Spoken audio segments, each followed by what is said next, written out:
Վաղարշաբաթի տեղական ինքնակառավարման ընտրությունների վերջնական ցուցակները ներքին գործերի նախարարությունն ու կենտրոնական ընտրական հանձնաժողովը հրապարակել են պաշտոնական կայքերում։ Քաղաքացիները կկարողանան որոնել իրենց տվյալները, դրանք չգտնելու դեպքում անհրաժեշտ կլինի դիմել ներքին գործերի նախարարություն։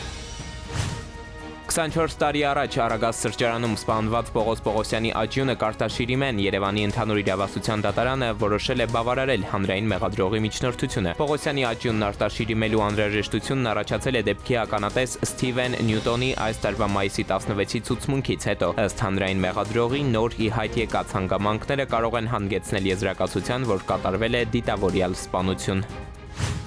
Հրազդանի ցեմենտի գործարանի աշխատակիցները, որոնք հարկադիր պարապուրտի մեջ են, գործարանի սնանկ ճանաչվելու պատճառով բողոքի ակցիա են իրականացրել նախկին գործատուից պահանջելով շուրջ 1 տարի 3 ամսվա ընդհանուր աշխատավարձը։ Նրանց պնդմամբ տևական ժամանակ աշխատավարձ չստացած քաղաքացիների թիվը մոտ 400 է։ Ակցիայի մասնակիցները կառավարությունից պահանջել են միջամտել հարցին, իսկ գործարանից երբեմնի աշխատակիցների հետ հանդիպման այդպես էլ որևէ մեկը չի իջել, թեպետ օրինակ անցակետում նրանք նոր աշխատակցի են նկատել։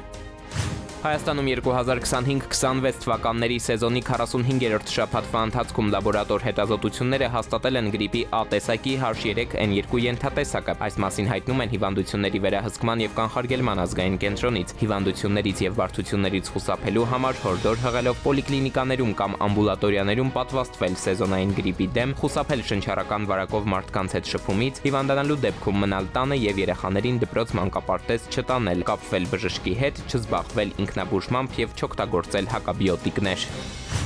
Շիրակի մարզում հայտնաբերված լուսանին վաղ առավոտյան տեղափոխել են Երևան։ Շրջակա միջավայրի նախարարությունից հայտնում են, կենդանին համապատասխան կենտրոնում ստուգումներ է անցել, սակայն որոշել են վերջինիս բնության մեջ բաց չթողնել, որովհետև ձագեր միայնակ գոյատևել չէր կարողանա։ Ավելի ուշ կենդանու վիճակը վատացել է, կյանքը փրկել չի հաջողվել։ Շրջակա միջավայրի գերատեսչությունից փոխանցում են, լուսանները հիմնականում բնակվում են լեռնային եւ անտառապատ շրջաններում, կոչ են անում կենդանուն տեսնելու դեպքում պահպանել զգուշություն եւ չմոտենալ։